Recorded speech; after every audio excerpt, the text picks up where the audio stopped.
Look. That's why I love you. Because I searched the same shit. We actually are on right now, by the way. Oh, we're up. What up, Paisan? Hey, what up, Paisan? What up, though? Yo, I don't think the meatballs. I don't think the meatballs are slowing us down, bro. It's the chips right here in front of us. That is a great fucking movie. The best Mighty Ducks movie of all time, bro. The best one. Abso-freaking-lutely. Yo, 2 G's in the pod. D2 Mighty Ducks. Shout out to the boy Goldberg, the greatest goalie of all time. Goldberg is legit, bro. I had to start it off with that. We had to start it off with that. Like, this 100%. was... I only did this as a dedication to you because this is like your... I'm just going to assume it's like your top 5 movies of all time. 100%. Like a D2 only, though. Fuck D1. That shit does not hold up. And the third one, I don't know if they're in college or if they're it's like on fake campus college. or some shit. I don't know. They're varsity, but it's not cool, bro. It felt like they were playing at Harvard or some type of shit. You know, They're all grown up, man. It's not good. Smart I love kids. the D2 though, bro. When they show off the Anaheim Mighty Ducks jerseys at the end, that's a fucking moment and a half right there. My best memory from that movie is just when like the guy at the very end with the whole like dramatic sound. You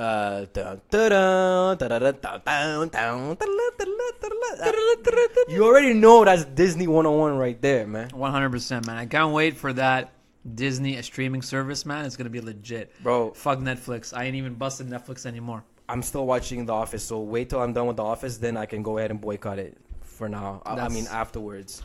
Yeah, good, man. But that leads me to the next segue. Is it a segue or a segment? It would be a segue into the next segment, which I'm gonna like drum roll to you. I'm giving you the stage. I'm giving you the mic. So before we get into anything, as George said, I gotta give a shout out, a memoriam to my homie Stan Lee. I hope you rest in peace at 95 years old. Born in the 20s, amazing. I hope you rest in peace to an absolute legend, a culture changer. For any of us that had difficult childhoods and needed time out from whatever it is that we were going through, whether it was us imagining jumping between buildings, using our legs, like jumping or flying 100 meters at a time, being angry and transforming into a huge green monster, whatever it is, man. All of these things were timeouts for all of us. They were timeouts of our day, no matter how hard, whoever like bullied us, whatever problems we're having at home, parents issue, like anything like parental issues, parents being split, anything like that, anything going on like that. Comic books were definitely a timeout. So thank you, Stan Lee. It was definitely a hard day the other day when we lost you, someone of this magnitude. But thank you for giving us characters that we all can relate to and love. Thank you for enriching our collections with endless classics, TV shows, comic books, our clothing lines, all that stuff that we had, Hulk stuff, Spider-Man, X-Men, all that good stuff. But most of all, Stan, thank you for brightening up our childhoods and lives. I would not be where I am today if not for the characters that you and Jack Kirby created, because they gave me hope that if you stuck to your guns, you were a good guy, that good guys always win in the end. And your characters and your stories offered me peace and solace when there was chaos in my house growing up. Thank you for inspiring us. Your characters will extend your legacy for a lifetime here on Earth. They're forever lasting, and they've already been around for over 50 years, and every generation of kids is going to be blessed to have them because they're fun, they're positive, and they always have a good message regardless of whatever background story it is. So thank you, Stan. Rest in peace. God bless you. Now Jack and yourself up there can get back to making more characters until we meet again. Bro, that was so heartfelt. 100. I think Marvel should reach out to you and you should do his obituary. I would be down, bro. Yeah. I would smack that shit out of the sky. Let me slide in a few DMs. Definitely, bro. Let me make as a few many phone CEOs as you can. Yeah. Man, I'll do it for free. I don't give a fuck. Word. Let me hit up Chris Evans or like one of like the Fantastic Fours or I don't even know, whatever, the Avengers and listen, I'm gonna tell you something because I felt that like I'm watching you. You're in front of me right now. The audience can't see, but I'm right in front of you, and I could see the emotion in your face. Like I could tell that this really was your life. And now I gotta ask you some questions because 100%. I unfortunately didn't grow up on this stuff. I actually didn't even know what Marvel was like until maybe a couple years ago. I'm very late. A lot of people were like that, right? A lot of people didn't know shit about these characters until it got all mainstream. Until like back in 2000 when the first Iron Man came out, right? Yeah. And then everyone said, "Oh wow, this is cool," and then that caused the Incredible Hulk movies, Thor, all that stuff happened, and then as of this past year, Avengers Infinity War. But it's more than a movie, right? So you have to picture it like these characters came out during very fucked up times in life. For example, Black Panther, Jack Kirby and Stan Lee invented this character when the Black Rights Movement was actually going down. And you had a lot of white people, a lot of rednecks, against black people. So they decided to make this character as a response to say, we as white people, like as in Jack Kirby and Stan Lee, we as a race can and should definitely accept like black people, for sure. You know, and this came out at the height of the Black Power movement, right? This was huge. Then you have other characters like for example, Captain America, who was invented during the Second World War. Wow, that far back? Definitely, man. These characters are old, bro. Like Stan Lee was born in 1922, so just picture it, right? This shit is old. Wow, 10 years after the Titanic sank. Shit. That's it, bro, right? That's still a long ass time. It is, man, right? Yeah. So he invented these characters to parallel the times that they're in, whether it's Black Panther during the Black Rights Movement, Captain America during the Second World War. It's no coincidence that Captain America's arch rival is the Red Skull, who is from Europe, right? Oh, shit. Yeah, so all of these things came out all the way back then, and over the last 50 to 60 to 70 years, these characters have continued to live on. And the poor man was almost a nobody. He actually declared bankruptcy. He had to sell off all the Marvel characters because a lot of the networks were not taking him in, right? So he did, and he ended up getting bought out by Disney. And that's when all these characters jump off all the pages with all the comics and all the shows and all the movies. And almost every kid I know, it doesn't matter what income you come from, what background you are, black, white, Arab, Spanish, whatever, there's always characters you're able to connect to, right? For sure, yeah. Every single character, right? Like me personally. Yeah, what was it's yours? The Hulk, bro. Why? Because I always had an interest in the field of, in like the laboratory sciences, right?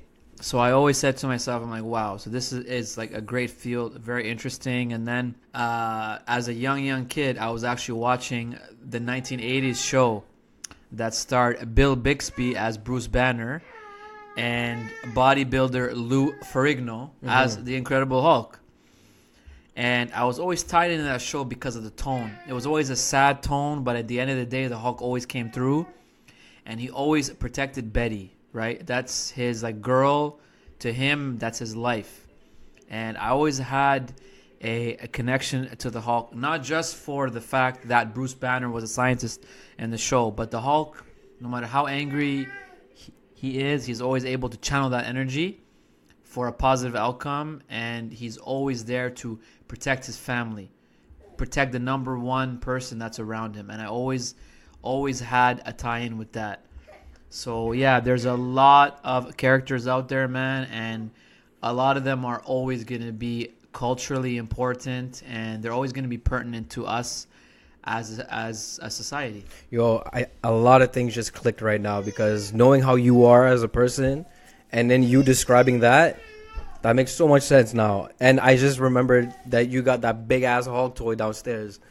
My guy has Definitely. this big ass hog toy that will whoop anybody's ass. Yep. Damn. So how far back are we talking here? Like, when were you first introduced to like a Marvel show or a movie or anything related to Marvel? Like, what age? Bro, honestly, I'll be 100% with you.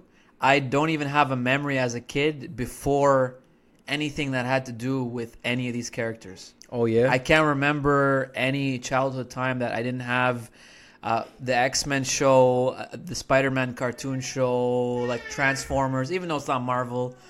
But all of these things, man, they defined my childhood. And I was introduced to them by my older brother, Mike, who had a badass comic collection. Tons and tons of books. Yeah.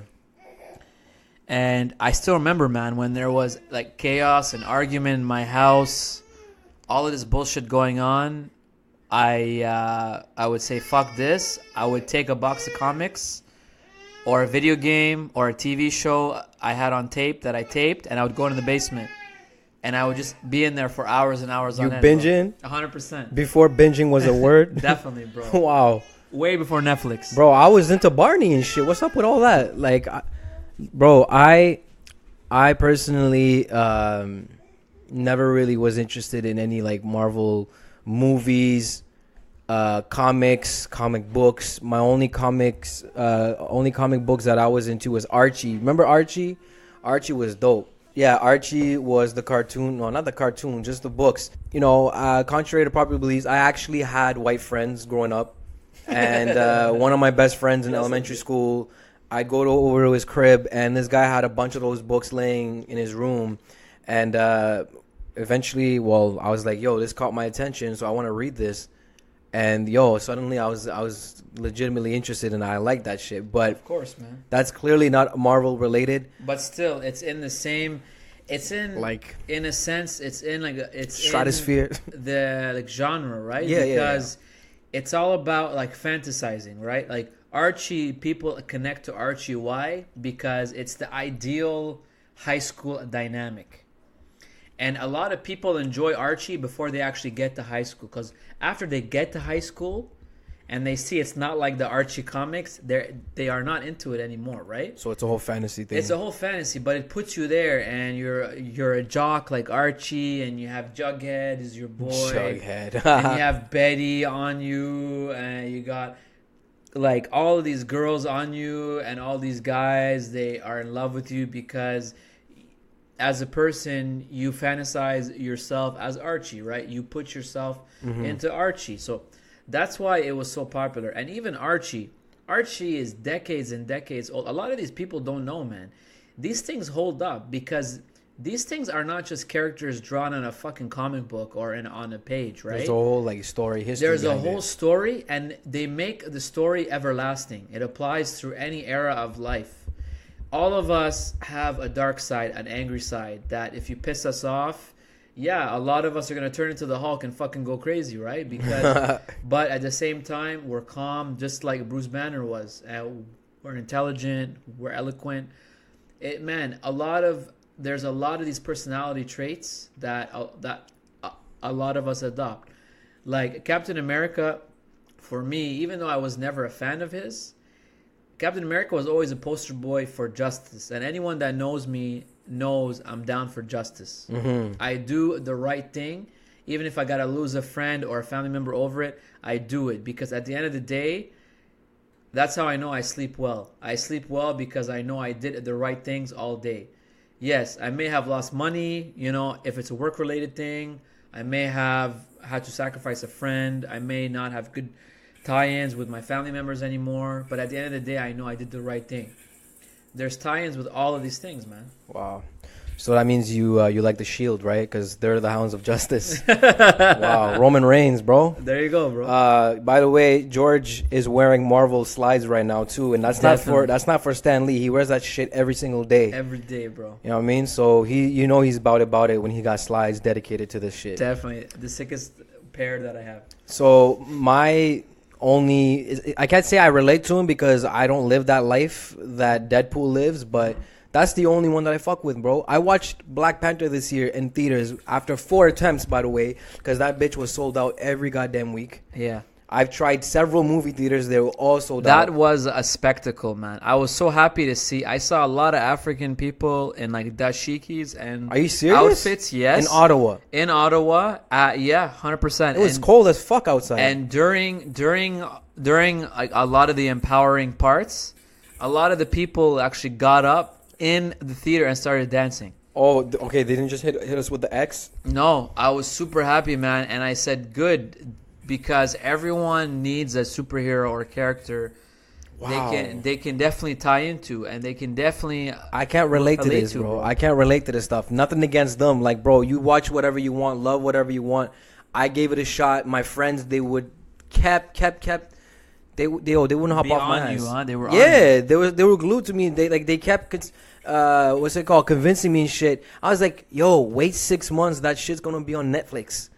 And you know I don't pay for my Netflix, so I could watch the movie for free. But nah, they wasted my dollars for a movie that, guess what, I didn't end up enjoying all that much. In fact, I almost fell asleep through it. I did. There was parts where I was snoozing. Serious? And it's not because the movie was boring. It's just I have like this weird vibe in movie theaters where like I'd be passing out and shit. Okay, I don't so know then why. I want Especially you to tell me. Especially if it's something that I don't like or that I'm not really Into. invested into. So I want you to tell me, like, why of all the characters, why are you most I'm not connected to Deadpool. I just fuck with Deadpool. I enjoy it. I just enjoyed it. The first movie came out. I watched it. It's a fun experience. It's because it's funny as hell. Ryan Reynolds is great. Like, yo, I don't think we can find a better actor. That's a perfect fit, 100%. You know what I mean? Yeah, it fits him. Then the second one came out this year. I thought that was great too. But it just, that's the only one that really intrigued me the most. Yeah. Everything else was all right. I watched Thor or the Avengers movie that came out this year. Okay. And yo, all I got out of that movie was how people were making memes out of everybody turning into dust. Of course. Honestly, though, I will say that was a pretty decent meme. I'm not gonna lie. Yo, sorry to cut you, but tell me, bro, Stan Lee passes away. Yo, come on, bro. Not even a day later, somebody already pulled a meme with him. Yeah, with the dust. With the dust appearing on his face. It's like, smart, bro, it's not smart. It's too soon. Let the man rest in peace. It's alright. Y'all because it comes from a Marvel movie. So I get. Yeah, and everybody wants to be funny, even when the man's gone. I'm pretty sure he saw it from wherever he's at right now. He saw it up above in the rafters. And he probably had a little chuckle, you know? Bro, I'll tell you one thing right now. The reason these films do so well, and probably the reason you cannot relate to them that much, is because you need to be a fan of them as a kid. As a kid, picture it, right? It's just like waiting on a movie for your whole life.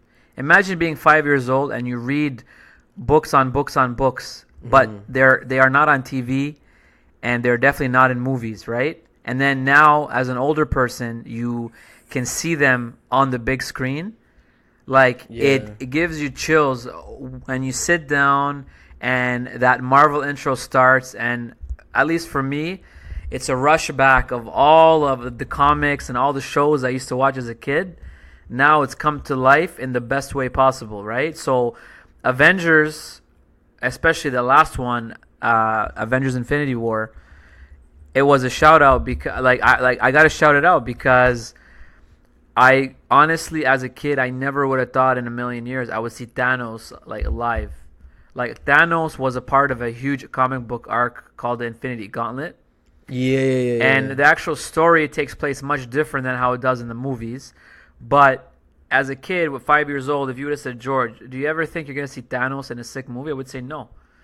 So now, you go to the theaters, you pay your $400 to go watch a movie now. Fucking after popcorn and a drink. Yeah. It's not cheap as fuck. And that doesn't include the dinner. That's just the movie. Of course. Yeah. And, as soon as you sit down and you see him on a big screen, it's definitely special, man. And I got to give props to Stan Lee because very few people in the history of the world are ever going to leave a mark that lasts for generations. 100 years from now, for sure, these characters are still going to be around 100 years after his death.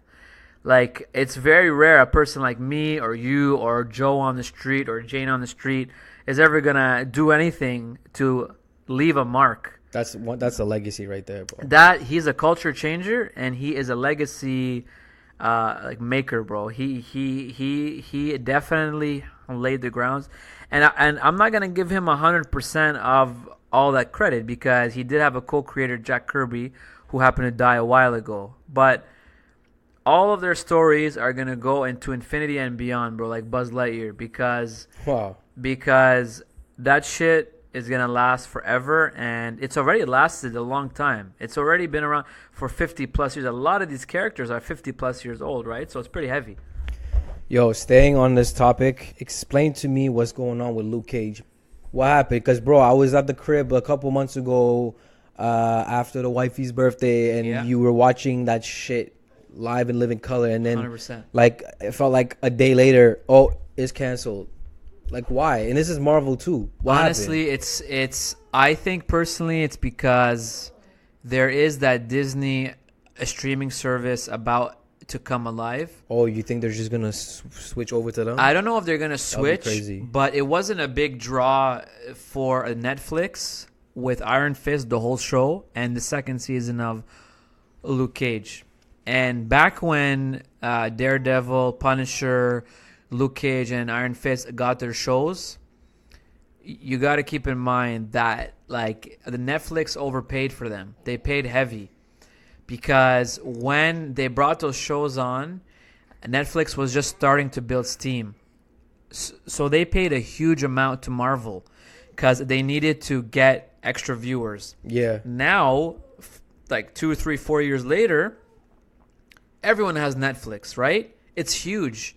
They spend $20 billion a year on their own shows. So if you're Netflix, it's kind of like, okay, I had to use this or I had to use these shows to get where I am today, but now I don't need them anymore. So they had to sacrifice Luke Cage. So they canned the characters Iron Fist and Luke Cage. They still thankfully have Daredevil, Jessica Jones, and the Punisher. And by the way, for anyone out there who is even not a Marvel fan, me. Yeah, watch Daredevil. Watch all 3 seasons. This is one of the best shows I've ever seen in my life. You're not the first one to recommend me that. I have to put it on par, and I'm not lying to you. I know it sounds fucking crazy. And yeah, I'm biased because I'm a Marvel fan. But I got to put it on par with a lot of the favorite shows I got out there, like Breaking Bad. It's violent. It is interactive. The action scenes are nuts. And the story is amazing. And it's believable. It does not have a guy who can fucking jump between like buildings or fly or super fast. It deals with a blind guy who happens to also be a lawyer, and his goal is to take down a mafia boss. And he tries to do it in a lot of ways, and they execute that show amazingly. Camera angles, fight scenes, extra effects. And it's not a fantastical show. I'm telling you, it's not like massive amounts of animation. So I gotta heavily recommend. A lot of you people gotta watch Daredevil out there. How many seasons though? How many? There's 3, and each one has 10 episodes. Oh, I can survive 10. It's a binge-worthy show. It's gonna take you a day, and you're gonna pump them all out. You're gonna be like, damn. If they're like 10-minute episodes, I'll do it in a day. Nah, bro. They're about an hour. I can't do an hour, bro. I can't do an hour, bro. I got better shit to do, like watch basketball, which is actually like 2 hours long. But nah, it's all good. I might have to come across it eventually. What's going on with this Pikachu movie, bro? Is Pikachu a Crip or something, or is he a cop? What is he? What's going on? Man, there is a problem that I got with that movie. It's not out yet, though, right? No, it's not out yet. I love Ryan Reynolds. Oh, but he's it's basically he's the voice of Pikachu. Oh, get the fuck out of here. It's basically Deadpool as Pikachu, bro. Okay, so it's like a dirty ass Pikachu. It's not, but he has the same tone of voice, the same exaggeration. It's too much like Deadpool. Okay. I don't feel like that would have been the best. I'll tell you right now, the best guy, I think personally, would have been a comedian like Seth Rogen. Oh, the stoner guy. That guy, I feel like that guy would be a great Pikachu. I don't know why. Not even Jonah Hill. Imagine Jonah Hill. Or him too, bro. 100%. Steve Carell, maybe. I don't know. Even him, but I can't picture Deadpool as like Pikachu. It's too much, bro. Oh, word. Okay. Well, I saw somebody post a picture of, I think it was Vince Staples. He posted a picture of him, and then this guy just went off, like rang off so many tweets in regards to Pokemon. I think he had just found out about the movie coming out, so he got all excited. It's gonna be $1 billion movie. I'm telling you right now, bro. Every fucking movies are gonna be $1 billion movie. Why can't movies just be broke for once? Why every movie gotta break? Right now, this is gonna be $1 billion movie because listen, it's gonna have kids going. It's gonna have parents going to take their kids. It's gonna do killer in Canada and America, and it's gonna destroy in Asia. Asia, like the entire population of China, however many billion, they're all gonna go watch because they look like Pikachu. Bro, those fuckers invented that. They're gonna fucking swamp that shit, and good for them. And good for the makers of fucking Pokemon. They low-key have the same eyes, too. So, I mean, it would make sense why 1 billion people named Jackie Chan and So Young would go watch it. And the same color of skin, too, bro. Well, yeah, let's let... I'm sorry, bro. Honestly, but I have to pause. That shit. No, we should have let that shit get over their heads. We don't need to explain ourselves, bro. That's our 2019 resolution. Don't explain yourself. Don't explain shit. No apologies. Fuck all that. But check this out. While you were explaining the movie and why it would reach 1 billion, you know what? It just dawned on me right now, bro. That Pokemon show, like, it was... So, the kids of today obviously love that shit, right? Like, the new age kids. Yeah, of course. Their parents were most likely around our age. 100%. So, they grew up on that. So, you got 2 old generations right there alone. I killed for Pokemon, bro. I was so into it. I would go into Pokemon card competitions at the Saint Laurent Mall in the food court. Bro, this is a shout out to anyone that remembers that shit. Shout out any of the audience that remembers that shit. Shout out. Me, it was definitely the cards. It was definitely the Game Boy Pocket because I couldn't afford color. Yeah, but shout out to my mom. She gave me one of the best presents ever when I was 12. She got me the Game Boy Pocket with Pokemon Blue, I think it was, and then it was red with Blastoise on it, something like that. All I know is that it started off with blue. I love Pokemon Yellow though. I'm not gonna lie. It was Crips and Bloods, bro, and then all of a sudden the Chino, the bananas came in, the yellow. Then you had the gold. It's like, bro, let me finish red first. 100%. I mean, like it was a huge accomplishment when you even saw Mew or Mewtwo on site. 100%. That was crazy. 100%. That was crazy. So for me, it was definitely a time. It was a really good time in my life. It was very addictive. It was like the equivalent of people would be binge watching like all these shows on Netflix. I was binge gaming that shit until the batteries died on me, and I'd have to buy batteries like almost every other day. It was crazy, bro. It was good times. 100%. So if you want to go watch it, bro, after a night of ball, and we be smelling like ass, then whatever. I don't care. Bro, we'll tape the podcast in the fucking movie, bro. Yo, like a live play-by-play commentary? Yeah, for like a live stream. Fuck that. Hell yeah, let's get it. I'm down. I'm freaking down. Fucking amazing. Yo, so right now, what else can we talk about, bro? There's like a lot of beef going on, a lot of controversy, a dynasty dying in the NBA apparently. Okay. What's popping? Let's get it. Honestly, this is all boosted, bro. Let's get it, Skip. Let's get it, Skip. Who are you, Skip or Shannon today? Ooh, I don't think I'm either of them. You don't get the Henny? Max Kellerman today, bro. Get the Henny out. Let's get it. Honestly, me, I'm Max Kellerman today. Oh, you Kellerman? Honestly, man, I'll tell you right now. I think all of this is healthy. It's gonna pay off for the Golden State Warriors. Because I guarantee you. I got to cut you off. What up? We got to give him context. What the fuck happened? For all those living under like a million rocks. Under a rock. You got to be your boy Zach Lau for a minute. Zach Lowe, what up? Low Zach Post Lowe, Podcast. Lau. Anyone that wants to hear the best basketball podcast with the best basketball informant, you got to listen to See, George, you fucked up. Yo, the Low Post Podcast. I don't care if he's paying us or not, bro. I got to rep the pod. You don't plug other motherfuckers out here. I'm plugging this shit because I love that, man. You plug us and us only. Okay, listen. Give him. Listen, all I need is one mic right here, okay? You got it. Okay. So this is what was going on. So it was the end of the game the other day, and there was a rebound by Draymond Green, which he took away from Kevin Durant. He took it away, and KD was asking for it. He's like, pass me the ball. All that Draymond ended up doing, he went past half court, and he fell on his ass. And that was the end of regulation, and then the Warriors, they actually lost in overtime. So that's that. Yes, there was tension. KD was seen mouthing, that's why I'm out. After the whole kerfuffle, yeah, it was legit. You see, look at this. I know a lot of you people don't even know this, but George now is going to go home and he's going to find that tape online. He's going to find that tape online. I didn't know. Yeah, bro. He said, that's why I'm out. So, anyways, the conclusion of that was afterwards in the locker room, Draymond got into it with KD, calling him out, saying the whole year, the whole last 2 years has now always been about if you're leaving and you keep coming back on 1-year contracts, causing drama for us, all this shit. And a lot of players told some reporters from the Athletic Oakland. By the way, the Athletic is a world-renowned sports journal for Golden State only. No, no. Well, like the Bay Area, all of America. Oh, it's all over. Shit. Yeah, all right. Yeah. Anyways, the problem was a lot of the Warriors players were saying there's no way that KD's coming back after that.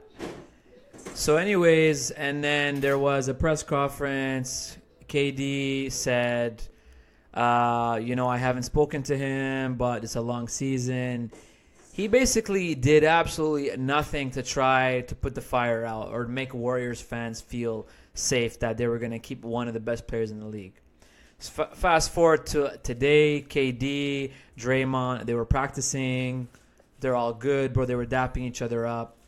However, there is another wrinkle, and it was found out earlier today that not only was Draymond suspended for the following game, but they fined him as well. Yeah, it was like he's not paid. No, on top of not paid, it was a fine. Oh, so they fined his ass. They fined and took away his pay. Oh, so he's now going to the NBA Players Association to fight that. Yeah.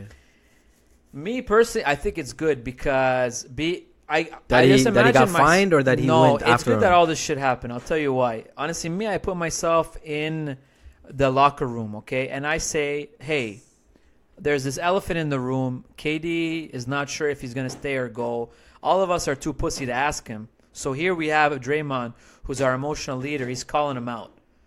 So there's going to be a couple of possible end game answers here. First of all, okay, either it's going to make the conversation more common in the locker room and KD's actually going to open up and maybe the Warriors players can actually convince him to stay. Or B, it might make the management come to KD and say, if we trade Draymond, are you going to re-up with us? And if you give us a soft yes without anything on paper because it's not legal, then that means the Golden State Warriors will get rid of like Draymond Green, whom I actually appreciate his game, but he has a little bit of a headache. Of course. And the payoff is they get to keep KD for God knows how long, right? So I think it's a win-win. Yeah, it sucks. Yes, a lot of pundits and people in the news and journals are going to try to turn the Warriors against each other. A lot of NBA teams are going to also try to plant their flag and go talk to KD and go talk to Draymond and say, hey, come to us. Because A, they want those players on their team, but B, they also want to take this Goliath of a team down, right? Mm-hmm. Hopefully, and I don't even like the Warriors, but I appreciate them because personally being a Heat fan and having seen how if you have a big three or a good team in front of you and seeing how fast it could be gone, I don't want that for Warriors fans. I care about them enough, even though I don't know Warriors fans. I care about them enough to say I don't want them to have to go through that. Because as a Heat fan, it all went crashing to shit in 2014. It imploded hard. It imploded hard. I saw it firsthand. Just Game 5 of the 2014 NBA Finals against the Spurs. I saw Bron throwing passes at his players. He almost wanted to fucking take their heads off. Because he had a shitty-ass team around him. Yeah, that's old man legs, and you had Bosch, who was out of place. Anyways, all of that to say is I think it's going to energize the team. It's going to give them purpose. And I think in the short run or the short term, it might pull them apart. But in the long run, towards the end of the season, it's actually going to pull them together.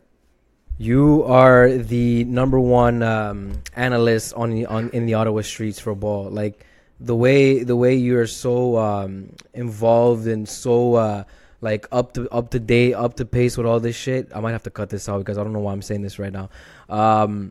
Don't cut out shit. It's the truth, man. Preach, man. Oh, not what you said, but what I'm saying right now, because it's like, it is the truth. Everything you say is the truth. Like, I'm not going to be your fucking dick right the fuck out of here. Okay? I personally don't give a fuck about no Warriors fans because if you think about it, the NBA was strides off of like bandwagoners. You think about it, Miami Heat bandwagon. There was the OKC bandwagon. There was the Laker bandwagon. I'm a Laker guy forever. You saw me walked in with my Laker fucking beanie, so you can't. Props for that, man. Yeah, I got Lakers purple and gold. I bleed that shit. Like literally, my T-shirt says I bleed purple and gold. So you can't tell me nothing, okay? You can't tell me nothing. We had to deal with a lot of bullshit prior to Kobe retiring. Actually, this goes all the way back to their last title. Like the moment after they won 2010, everything went downhill from there. Slowly, Definitely. but surely things were just going downhill. So I'm not a fucking bandwagoner. You see, look what I'm doing. I'm explaining myself. Yo, fuck explaining myself. Yo, Warriors, right now, the NBA. I'm a warrior. The NBA to me is entertainment now. It's like the WWE. Who knows? There's so many scenarios. Who knows? We might think maybe Draymond and KD are probably playing possum right now. They might make you believe that they're actually fucking beefing, but then all of a sudden it's like next summer, gotcha. I'm right back, and Draymond is still there. Fucking Cousins, who knows what's gonna happen to him? Even though Kerr himself admitted that we might not even keep you next year. If they get rid of Draymond Green, I think that might be the slow downfall for them. You know why? Even though he's not your number one pick on the team, he's not your number one option, bro. He's a glue guy. Every time this guy doesn't play, they fucking lose every game. He's a glue guy. He is the backbone of that team. This guy is like he's like the Stan Lee of this shit. Like, you know what I mean? Like, he's the guy. He's the foundation. I'm pretty sure even though everyone's a shooter, everyone knows how to pass the ball, but this guy is like beyond that. He's like the Steve Nash kind of, you know. I don't want to compare him to Steve Nash, but the way he plays, it's something about his game that just like I don't think unorthodox and unique, you know. I don't think it has anything to do with any part of his game. Even though he does guard generally the opposing team's like biggest dude, even though he's like 6'5", 7. Don't forget it, man. It's always done with all their kicks on, right? So his actual height is probably like 6'5". All right. But anyways, he's the emotional leader. That's the thing. He's what pumps people up, right? Of course. Because if you see Curry, KD, these guys are passive. They're too laid back. Happy-go-lucky guys. Bro, exactly. they're waffles. They're light skin. Man, of I course. love waffles. Don't ever hate waffles, okay? I love waffles. Pause. Bro, I need some syrup on that shit.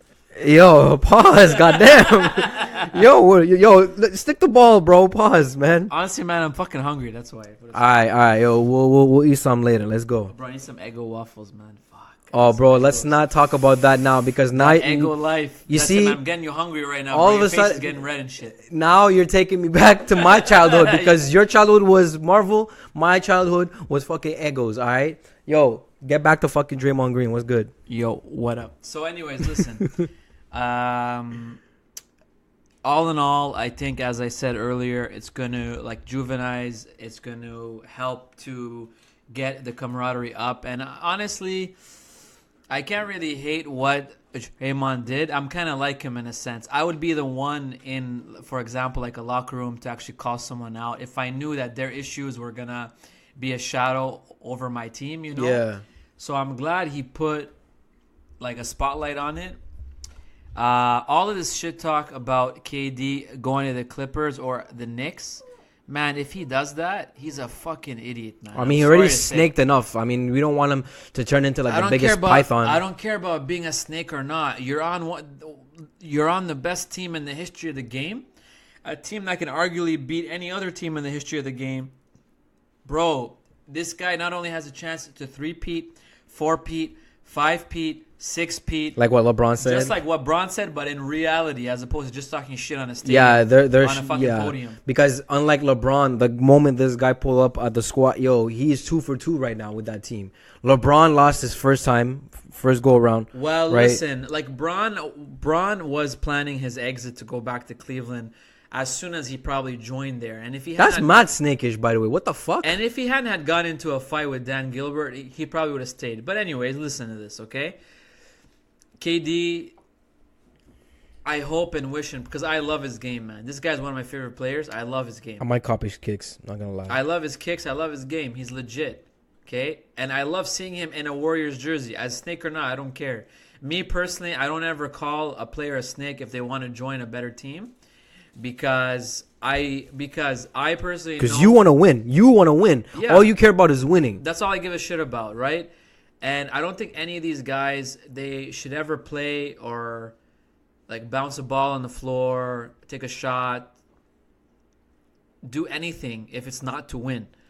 And he honestly said, I'm in OKC. I have cheap owners. Okay, they didn't want to add any other parts. They didn't want to fucking keep James Harden for $500,000, bro, extra. That's the difference. $500K. That's how cheap, because they wanted to avoid the tax, right? Luxury tax. Wow. This guy said, I love RW, but he's not really a player that I can play off of. Our team is not going anywhere. I got to join a team that I know I can grow with. And all he wants to do is hoop. He says it at every interview. All I want to do is hoop. I don't want to answer these questions. I want to hoop. All I want to do is hoop. Man, do not pass this up. This is a once-in-a-lifetime team. No, millions of players have played the game and never played with a team even 1% of that. Do not leave this team. Don't go to the Knicks. If you want to go to the Clippers, okay, I get it. It's LA. And I know you don't want to play for the Lakers because, you don't want to like go and join LeBron and hop on his coattails. I get it. Yeah. If you want to join the LA Clippers, that's cool because they have a fun team. They have a deep team.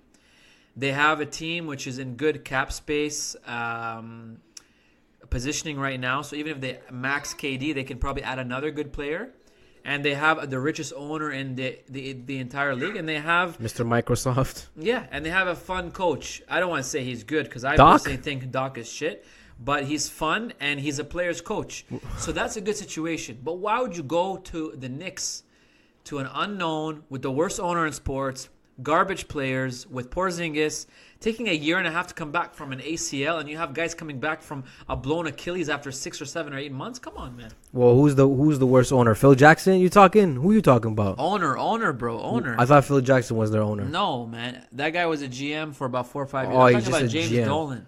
James Dolan. He kicked out Charles Oakley, who's a Hall of Fame player, from his fucking like building, bro. That's how fucked up. Oh, that was him who did all that. That's That night that the guy had a scuffle or whatever. Why would you want to join the New York Knicks?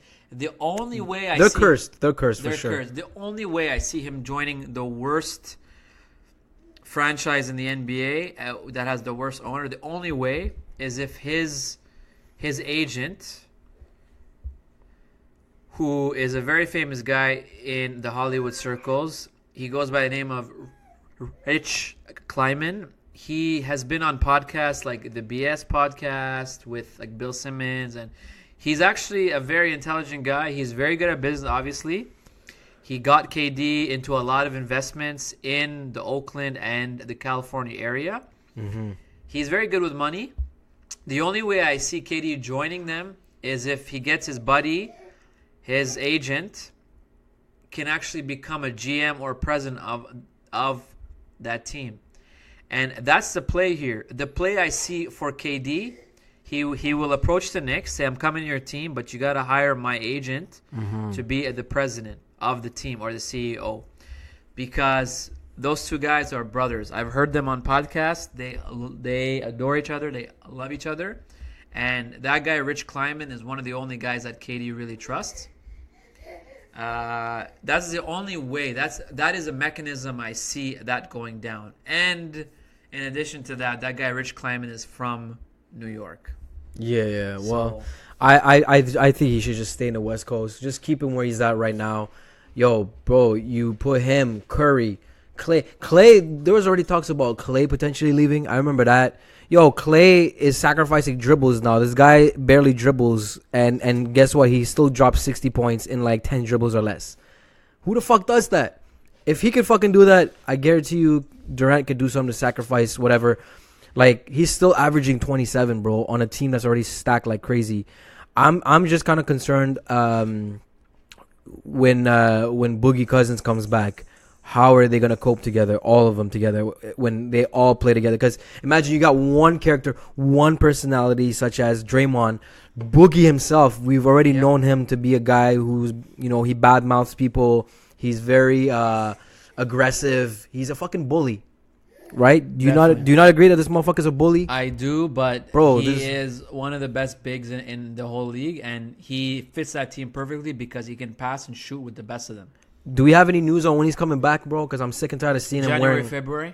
Because I'm tired of seeing those yellow shades, yellow glasses, the suits. He's fly on the sides, and he has a good attire. Oh, no, he's clean, bro. At least he's not dressing like a fucking hermaphrodite. My thing with DeMarcus Cousins right now is that during that whole little scuffle at the end of the fourth quarter, going into overtime the other day between KD and Draymond Green, was that you can low-key look, you can see it in DeMarcus's eyes. Like, Cousins looked like he was being an instigator, bro. I think he was plotting something. I think he's low-key trying to plot some type of beef between the team so that eventually it could lead to, like, being like him the initiator of the downfall of a dynasty, which is the Golden State Warriors. And it all started with him trying to put words into his boys' minds so that they can both hate each other, as in KD. Honestly, man, I think it's the opposite. I think his whole purpose for going to the Warriors was to win, to try to win a title and tell everyone fuck you. And he's probably having a heart attack right now. He's like, man, I don't want this shit to end right now. I gotta win a chip. So you think he's actually trying to be a peacemaker rather than trying to instigate? Because that's the only way the dude is gonna get his money, right? Is if he's a winner, right? So, but all in all of this to say, all we're doing right now is talking about a bench player. Speaking of the bench, bro, we gotta bench this. It was an excellent podcast, episode 5.